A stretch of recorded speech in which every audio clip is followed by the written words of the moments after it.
What's up, bookworms? This is Megan coming at you with another Cantina Conversation. Today's episode features a chat with Parisa Akhbari. We are talking about her book, Just Another Epic Love Poem, that comes out on March 12th.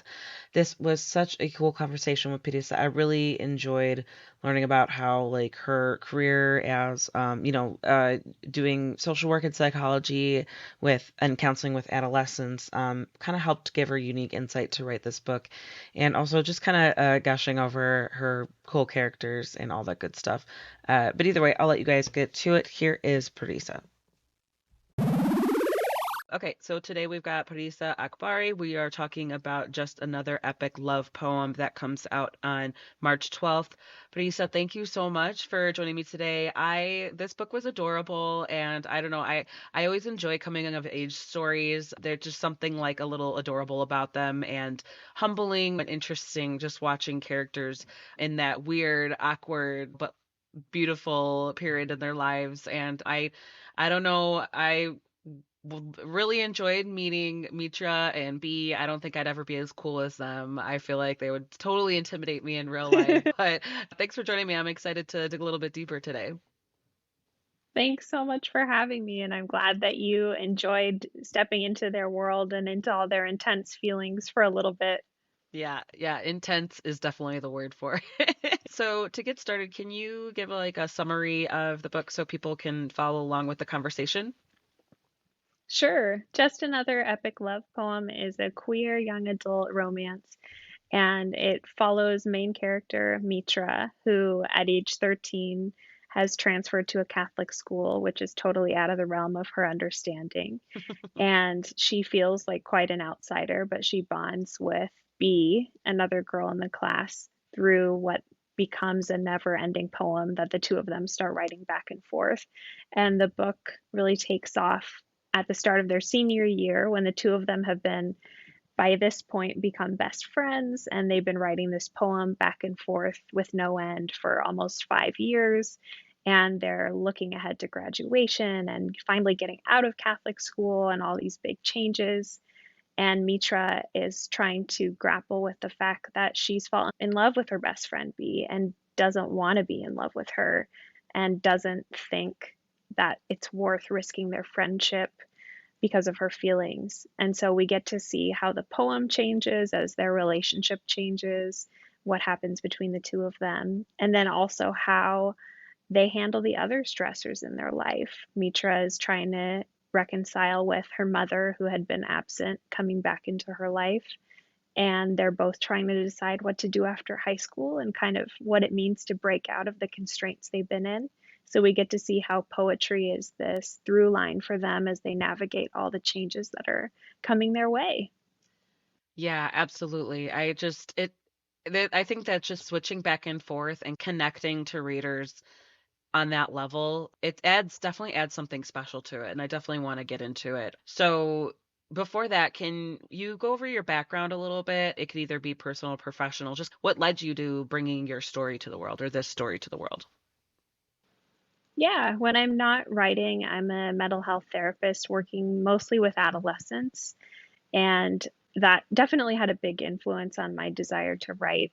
I think over the last few years, watching a lot of the things that young people have been facing through political turmoil, the pandemic, racism, and the sort of uprising and the Black Lives Matter movement and the queer and trans youth movement and the way that folks are experiencing rights being taken away from them and the way that young people are really trying to take hold of their realities and their futures. That has had a big impact on me. And in working with young people, seeing the kinds of obstacles they're up against, as well as how they've been disappointed by Mm, the older generation in the ways that we haven't been able to assure them of their rights and being able to have the promising futures that they deserve. So I think as a kind of hopeful counterpoint or antidote to the tough emotional work that I do during the day,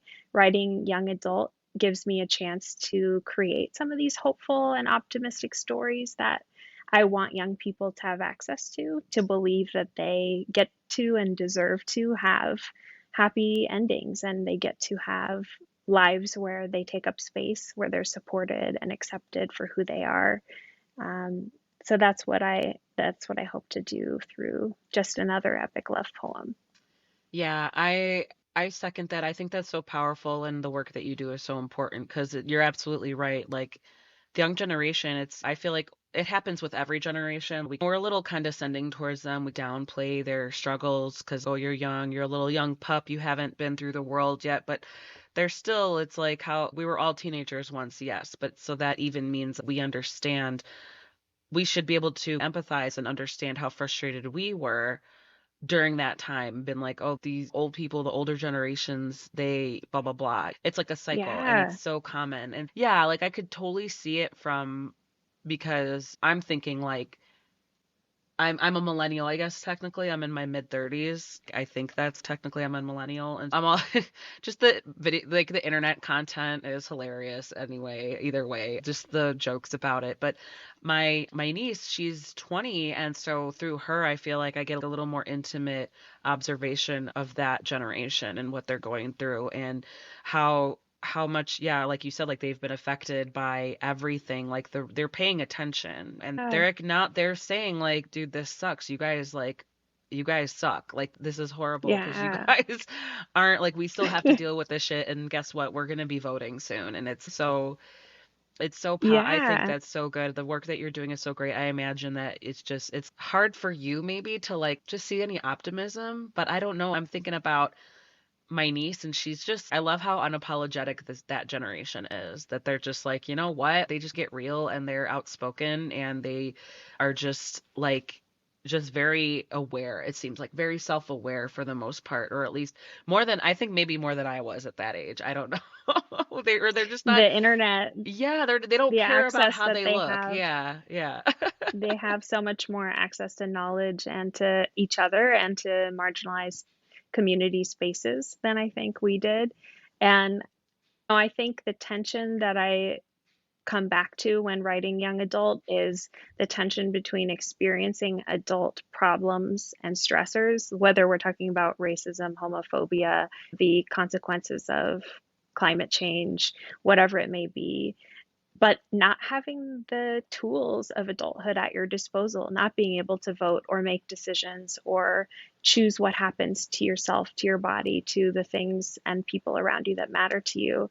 And that tension, I think, is something, like you were saying, that gets belittled or overlooked. One of the biggest takeaways that I've had in my time working with young people and working previously in an organization that was specifically serving teen girls and trans and non binary youth was just how much adult culture demeans or belittles Mm, youth culture and the kinds of expressions and things that we say. Oh, it's just puppy love, or you'll understand when you're older. I'll explain it to you later. That's the rule because I said so.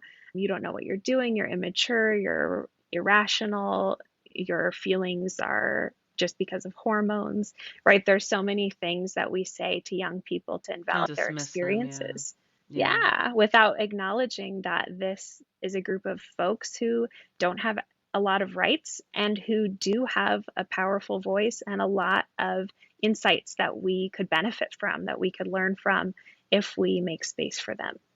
Yeah, and just the community that they're building amongst themselves. Like this Hmm. is when it starts, and it's not gonna go away. They're gonna keep building on that, building on those skills, building on that exposure, building on those things. And just, yeah, I have two little boys. They're like 3 and 6, and I'm like, there is funny, like kind of some of the phrases that you were saying, "Oh, you'll understand when you're older." I do find myself saying that, but it's because of their age. I feel like, because there's certain things like, yeah, okay, because a lot of the times it's being delicate about explaining things to them. But even now, my 6-year-old, he's observing a lot and he asks questions that shows me that he is curious and that he's not just there. He's watching and he's learning and he's Yes. curious. And I definitely want to just give him a healthy avenue to ask questions, and also just kind of shape, like just to, I don't know, I guess just like it's no big deal. For example, for same-sex couples, gay people, whatever. If he ever asks me,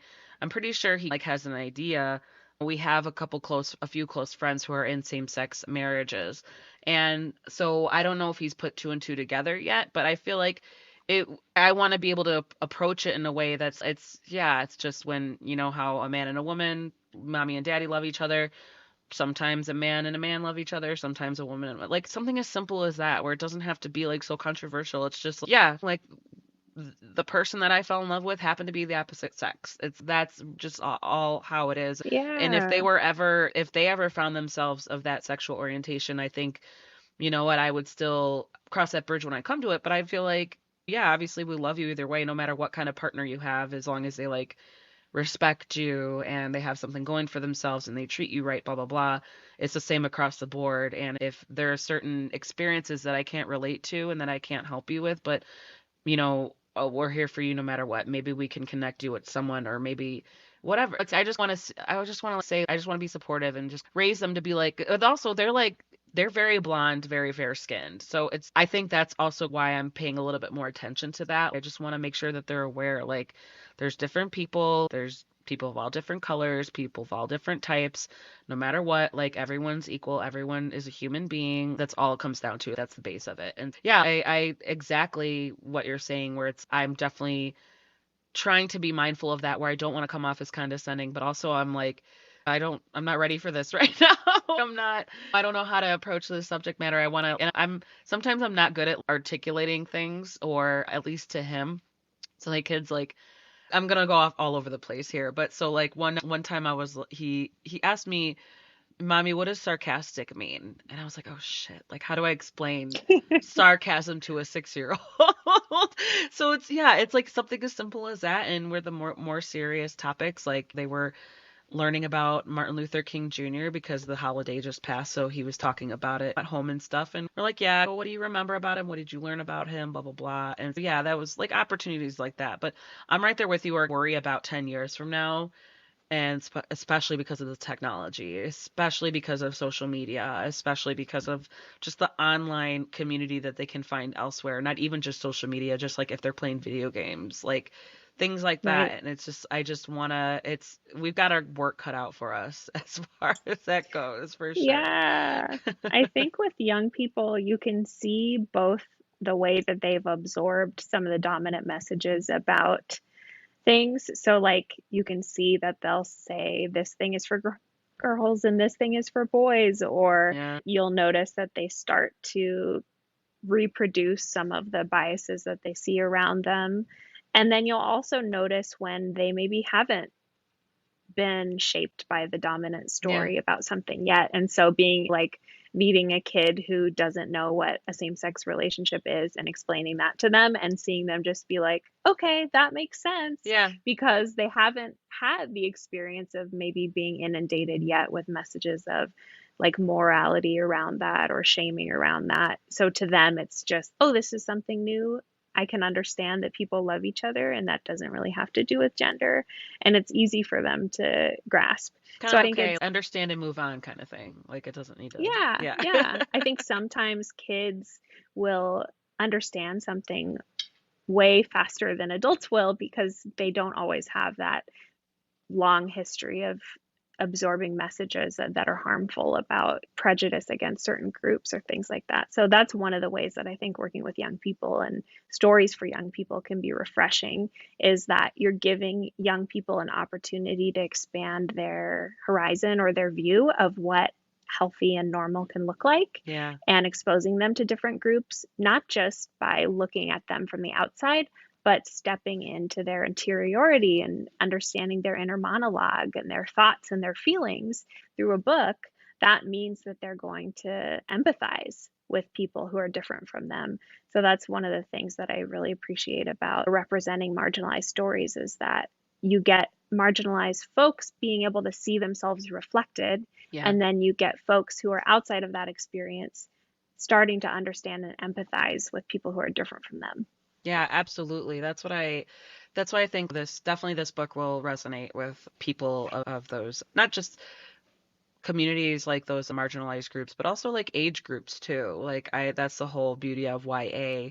I think it can be definitely entertaining and definitely still resonating and nostalgic for older readers too. It's I don't yeah, it's young adult, but I'll read young adult. A story is a story, and it's really interesting to read it from that perspective and for that audience for sure. Yeah. Yeah. So this is your debut, right? Yeah. Yeah, congrats. It's so exciting. Thank And you. we're like just over a month out. So, can you describe your experience as a first time published author and whatever the process, how any big lessons learned, things like that? Yeah. I think that people have a general understanding of how publishing works, but maybe what they don't understand when they're not in it is the emotions involved and the ups and downs, that it can be a really kind of nail biting experience. And for some people, they'll have periods of time where they're trying to get an agent or trying to get an editor for years, and then something happens. And for other people, it happens really quickly. And for me, it was a combination of the two different experiences that I was lucky when I decided to query agents back in 2018. I had a few people in mind. I think I had picked out 7 literary agents that I was interested in working with, and I queried them. And then within maybe a month, my top choice within that group had offered me representation. And so I was really lucky that happened so fast, and that's not typical. But the first book that I had written, that I had queried with my agent, Curisa, didn't end up selling. So we were on submission with that and we revised it. And we got a lot of positive feedback about the writing. But I think the general vibe was that it wasn't commercial enough. I think sometimes that's a tricky thing with writing quiet books for characters who are living on the margins, is that sometimes it's perceived as not as commercial or not as marketable Sure, for a wider yeah. audience. And so even though I had this really fast and easy process of obtaining my agent, it took another story to be able to sell my first book. So I wrote just another epic love poem over the last few years. And then that, I think the concept of combining poetry and prose was pretty interesting to folks, and they liked the idea of having one poetic through line that kind of was the backbone of the story.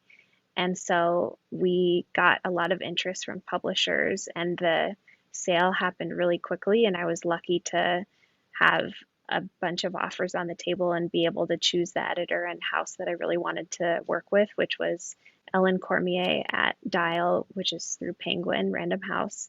And her team have just been phenomenal editorially. They've been great. It's really awesome to have somebody who's smart and very devoted to storytelling Mhm. to give you all these personalized insights and tips into how to tell a better story.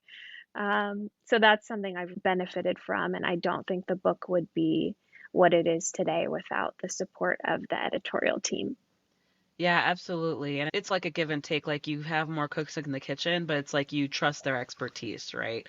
You have to, Yeah. and it's your baby. It's your baby. So you have to just be like, okay, they know what they're doing. Like, I could Yeah, I definitely, think yeah, you're not alone in that sentiment for sure. right. You want to know that they have the same vision, right? If they understand the heart of the story, then the trust is there. So somebody can give you really tough feedback or very intensive developmental edits, but if you know that they understand what the heart of the story is Yeah. and they get what you're trying to do, then it's like you're just along for the ride and you understand that they see something and that's going to help create the best book that it can be. So I really aligned with Ellen on her vision for what the story could become. Yeah, that's awesome. I'm glad it worked out. And I want to tap into, piggyback off of something that you would between the prose and the stanza, the poetry. So that kind of came about because you were looking for ways to make it like more engaging, more marketable, more just add a little bit something different. And I think it was really interesting and really cool. Like I want to explore that process of like how did your research involve? Did you have to look at some quick tutorials or workshops to tap into your poetic brain. Because for me, I'm like, ooh, Bea and Mitra are very talented poets. I really liked it. And I think it was a good break in between the prose, but then also it was allowing the reader to get to know them on a more intimate level in time and how, like you said, like how their feelings changed and what they're going through and their experiences and things like that. So I just want to explore like how'd you make it happen? How'd you make it work? How did you do all of how did you do all of it? I love that you mentioned that the poetry not only offered some nice breaks between the prose, but that you felt like it went deeper. Because I think one of the wonderful things that the editorial team helped me with was to have the poetry not just be a fun, interesting interstitial, but have it actually contain some really meaningful information for the plot and for the understanding of the characters. So my goal was not just to say, here's a fun poem for you to read between chapters, but to say this poem is going to express what's going on with Mitra's relationship with her mom. And to understand the story, you have to understand that. Or this poem is going to expose that Bea actually does have some feelings for Mitra and she's talking around them, but maybe not saying them out loud, but writing about them. And so being able to have the poetry pack meaning in that way was important to me. I think that my approach to the poetry in the novel, for one, I wanted to introduce young adult readers to some of my favorite poets, Oh, nice. and particularly, yeah, looking at poets who are authors of color and queer writers, because I think they may not be exposed to those types of poets in school. And I certainly wasn't growing up. I felt like poetry was out of touch when I learned about it in school. It was usually old, dead white guys.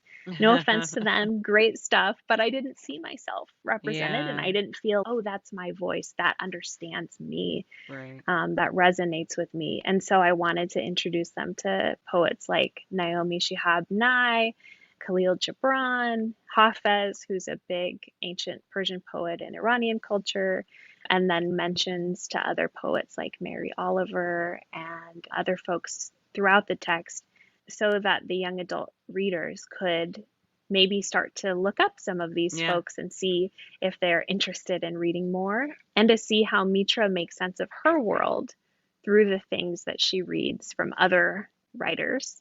That was really fun. And then seeing how poetry is the way that Mitra perceives the world and makes sense of her world. So, not just what she's reading, but what she's writing and what she's sharing with Bea and what she's doing in her poetry seminar class. That it's like all these different dimensions of poetry are shaping her understanding and meaning making of her experience.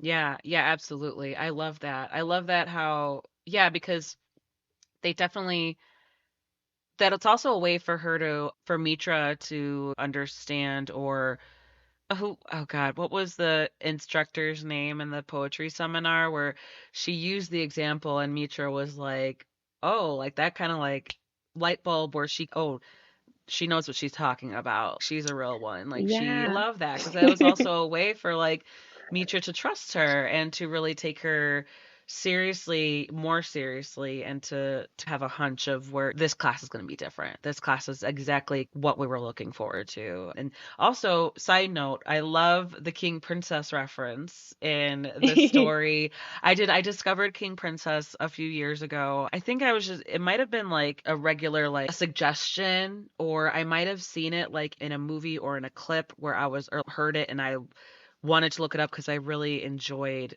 her sound. And then I started listening to more of her music and she's one of my more if I'm in that mood, just like chill, like kind of chill but also saying something with it. I know most artists are saying something with their work, but it was a different like a fresh take cuz like I'm a straight white woman, whatever. That's my experience, but I always enjoy learning things and expanding my perception of things that are different from my world experience, from my worldview. And I think I don't know something about her music, so it was just like really funny that when I saw it, I was like, ah.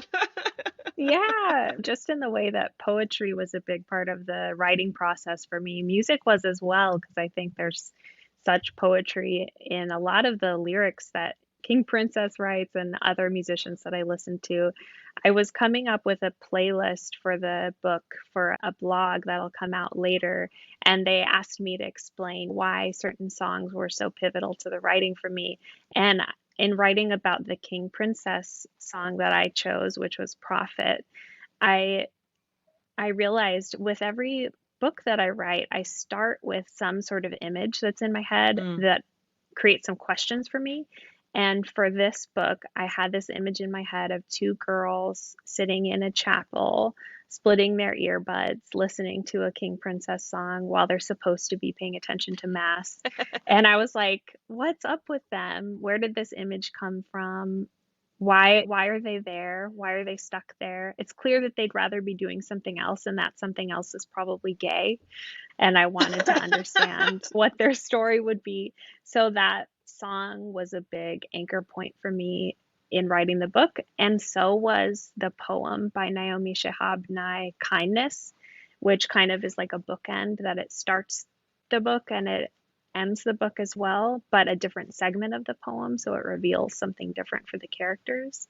You mentioned that you enjoyed some of the interchanges between the poetry teacher, Miss Acosta, and Mitra. And I really had fun writing their relationship because Mitra expects her to be this almost 80-year-old former Yeah. nun who she won't be able to connect with. But at the end of the day, poetry shows her that they have a lot in common and they Yeah. see each other very clearly despite their differences.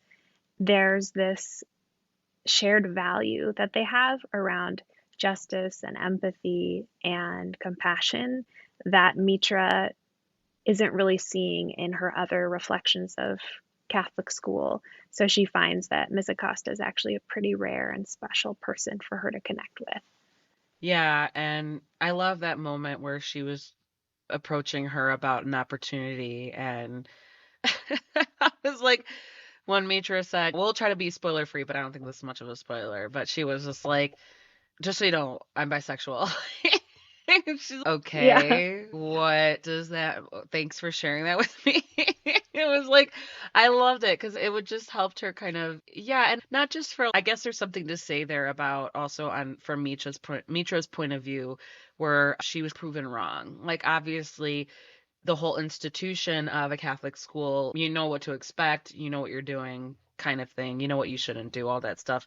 But I think I thought it was great that she was surprised that there was someone there. There's someone who's a former nun of all people who were just like, okay. And it's because of her own personal Yeah. experiences. But I just appreciate that, like, you didn't because I guess it's a little tricky for authors not to seem like they're shoving things down their throat. And I think that was like a perfect situation where you could show you're giving the other side a benefit of the doubt, right? Like you're saying like, no, there are God-fearing Christians who also are accepting of I should say God-fearing because the God-fearing people are probably like meh, but like the devout, the regular, Yeah. the people who regularly practice, there are definitely plenty out there who accept, who understand, and it's just I think obviously it goes to the political side of it. I think there's a lot that they're more accepting of it, and I think the progress is being made, probably not enough or not quick enough.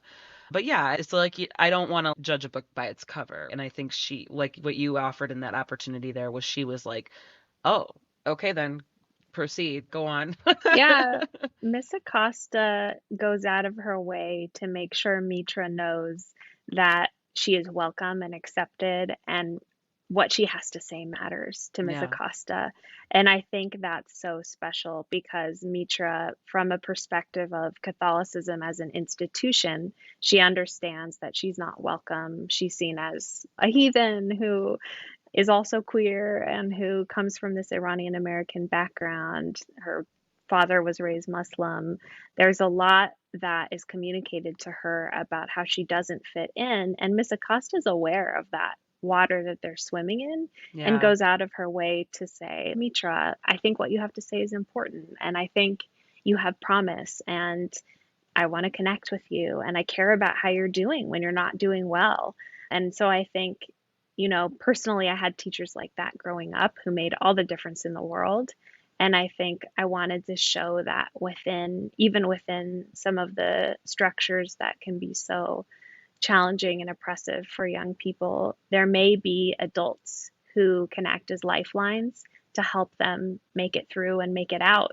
And I certainly had adults when I was young who showed me that I could make it through some really tough circumstances. And I think literature can do that also for young people, but relationships Oh, with yeah, those who can absolutely. provide support. Yeah. Absolutely. Like it's almost like yeah, like literature that's ink on the paper, but like seeing it in real time and the validation, the reassurance, like, oh no, like it's really okay. Like it's really becoming part of more acceptance, more like mainstream where it's I unfortunately I think like a lot of the voices that are disagreeable are the loudest and it's just whatever. You believe in what you believe in, but it's like when it becomes part of legislation, that's obviously a huge problem. And that's what you mentioned earlier with the what the younger generations are seeing today where they're people who don't listen to them and they're seeing that yeah, they have very little power and or at least they're going to have a lot of power because I feel like they I think I read somewhere they're going to be like the largest voting group either now or soon, like within a couple years soon, like within a couple election cycles. Uh, And it I feel like that can't be ignored at all. It's like they're yeah. paying attention and this is what they see that we're offering them, quote unquote. And so it's yeah, Yeah, they have the power to be that tide of change, and I really am excited to see and what young people bring to the table when they can register to vote. I know, me And too. just the ideas and the creativity that they have and the vision that they have for a world that can be totally different. Absolutely. And I'm also like, at this point, I don't know. It's just me. Maybe I've just gotten to that age or I'm just like sick of it. I'm just like, shake it up. I'm like, who cares? Burn it all to Yeah, the ground. Go do what you got to do. It yeah. is like your world. It is your world. It is your life, but it's also your world. Like have you have a stake in this too, maybe arguably more Hmm. so than so many other people. And so I'm just that's why I admire them. I do my best to not belittle them or look down on them. I'm just like, no, like they're a force to be reckoned with. If not now, they will be Yes. soon. Absolutely. Yeah, Absolutely. absolutely. Yeah. So I definitely want to explore the themes that you again try to be spoiler free because I do want to address like the darker themes that you of the parental drug abuse and how you explored that in this story because mom obviously that's like such a huge part of who she is, what she's dealt with and her perception on family and life and everything and how she approaches relationships and how she approaches like how she can't I just love the way that you illustrated it, that you told her story in that aspect because Mitra's like her between her and her mom and she calls her by her first name and then you see when she starts you see that shift when she starts to refer to her as mom. I thought that was like beautiful. Like I was like, "Oh." When I was reading it and then yeah, where she just there's that connect that happens eventually where and if I approach spoiler territory, I'll just edit it out, whatever. But it comes to that point where she's acknowledging the fact that when her and B have a little turmoil, where she can discover there's a level of self discovery and also there's an explanation for it. And her mom is like kind of acknowledging that as well. I don't know, think, but again want to lead readers into this but yeah it's I just love how you approach that in the character growth. I'm a sucker for character growth no matter what but I kind of want to I just love the themes of trust and forgiveness and growth that you approached and also I want to explore like how you got into how you approached the deeper themes of like parental drug abuse like losing a parent like physically not like in on earth Yeah. it could go so deep into that. I want to like touch on that for sure. I'm so glad that storyline resonated with you. I think the story that I wanted to tell there was about what happens when a parent who has caused harm and made a young person feel abandoned, rejected, traumatized. what happens when they are ready to come back into this person's life to reconcile? And the questions there are about, is it worthwhile to trust someone who's hurt you before? How do you trust that someone has changed? How do you forgive someone for the things that they did when they were not their best self, right? Because Mitra's mom was addicted to drugs and did things that really hurt Mitra. And at the same time, Mitra has memories of her mom before and knows the kind of mom that she would be at her best when she's healthy. And so I wanted to get to explore what kind of inner experience would Mitra have as somebody who's very rule bound and contained because she's so afraid of losing the things that matter to her.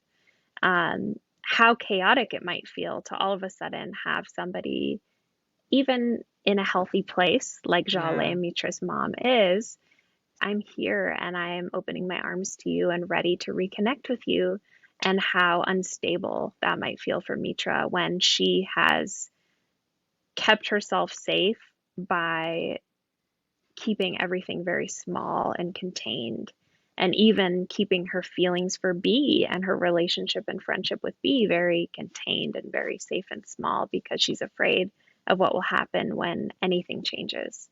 So that's the approach I wanted to take.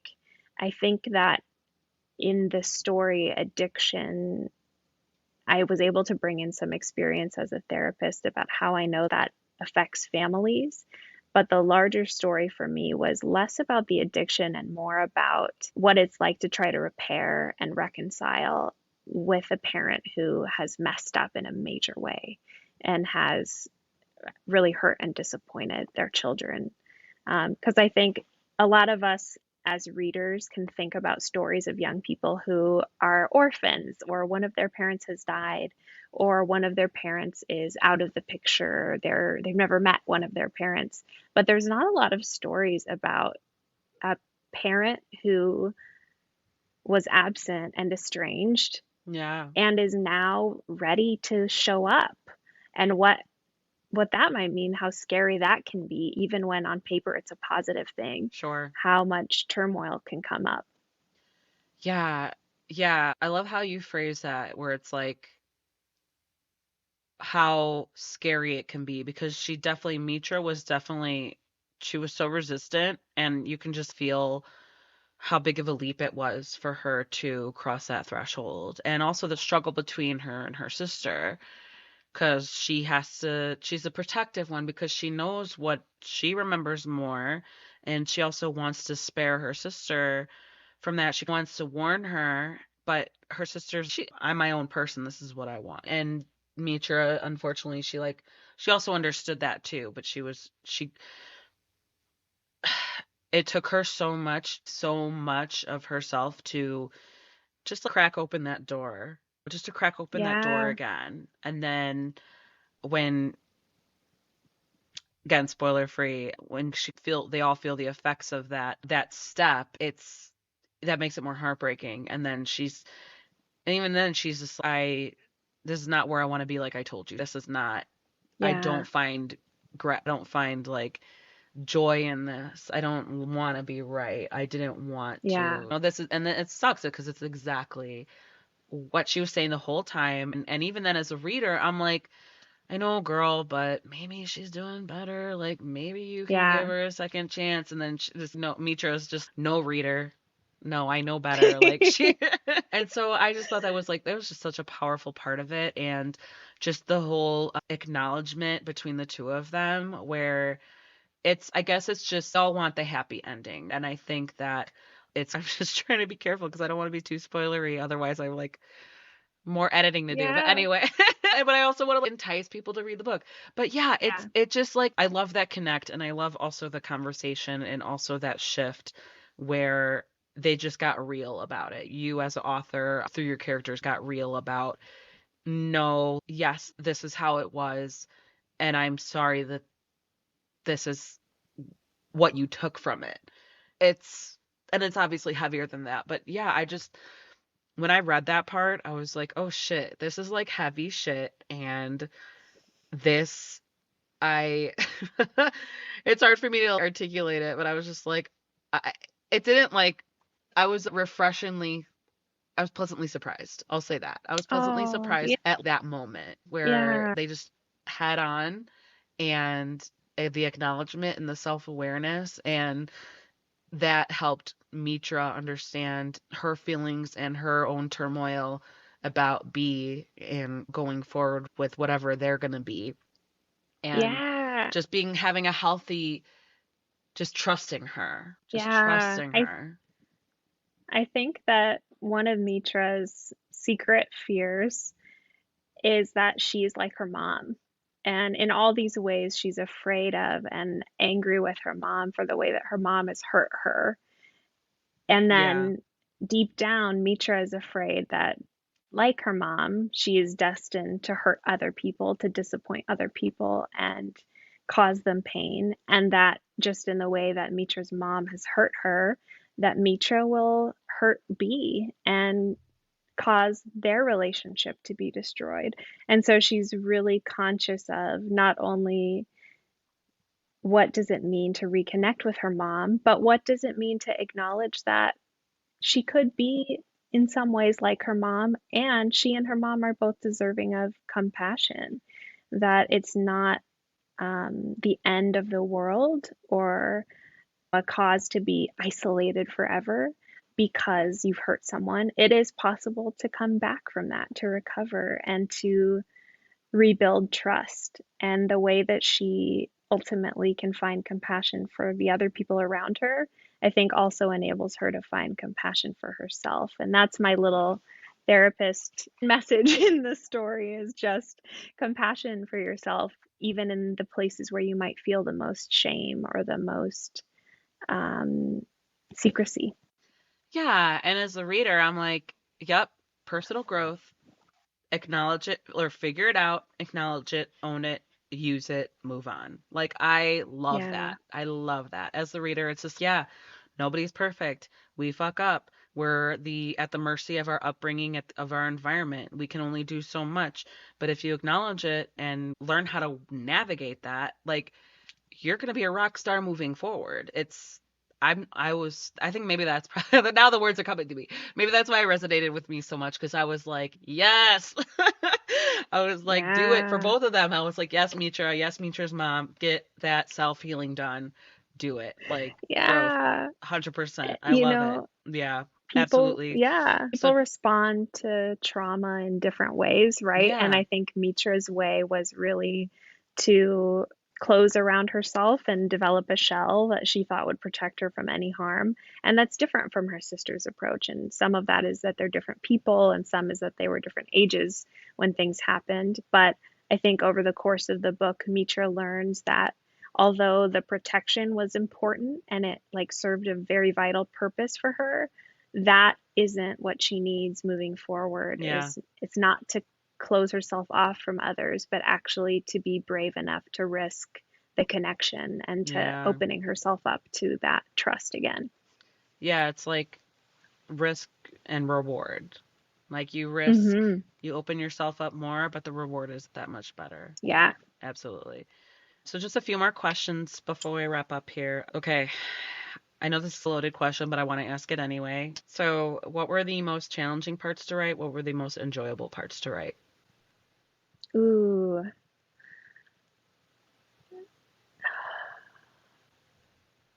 I loved writing family scenes with Mitra and her sister or her I mom and love their dad. dad. I had a lot of fun with those dynamics. And I would also say writing Mitra and B's dialogue and text messages and relationships, the way that they communicate with each other and the way that best friends who know each other really well will play off of each other and be sarcastic and be poking at each other. I had a lot of fun with those conversations. The hardest thing, the never ending poem, writing this thread of the two characters' poetic verses back and forth, and then the rules that I created for them, but then I had to abide by. So things like they don't use terminal punctuation, every word that a verse ends on, the next person has to start with that word. Those were fun kind of puzzles to create for myself, but then I had to Yeah. puzzle my way You out had of to them. follow the And rules. then, yeah, and creating the two different voices for each of their poetry. I would say, like, the rules that I created and then the different narrative voices were probably some of the more challenging pieces to write, but challenging in a way that it was like a fun puzzle and not in a way that I was like, oh my God, I can't do this. So it was a fun problem that I created for myself. Yeah. Yeah, challenge yourself. You had to take yourself there. You had Yeah. to it helps you just that's obviously very ambitious for your debut, but I bet you feel like you can take on the world after doing that. It's nice to start with something that breaks format so much because now I feel like, oh, I could go in any direction and that's going to be fun. Yeah, for definitely 100%. That's so funny. Okay, another loaded question. What advice do you have for Mitra? What advice do you have for B?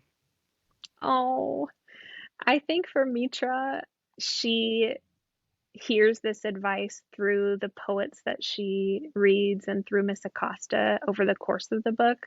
But my advice would simply be for her to open up her shell a bit, to trust that other people will hold the vulnerable parts of her, and to have compassion for why she's so scared and so destructive when anything threatens the safety of her relationships.